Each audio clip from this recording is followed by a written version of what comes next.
Hi guys, আবার চলে আসছি আপনাদের মাঝে একটা খরগোশের ভিডিও নিয়ে।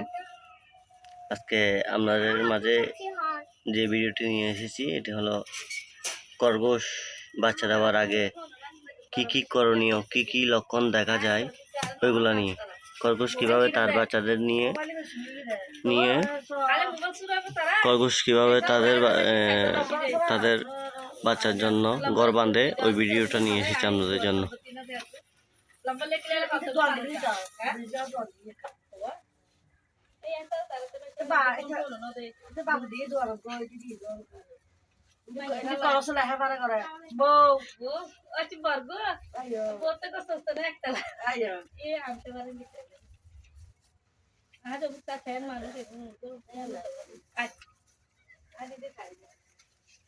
সাদা বাজার গাড়ি নলে গরম সাদা বাজার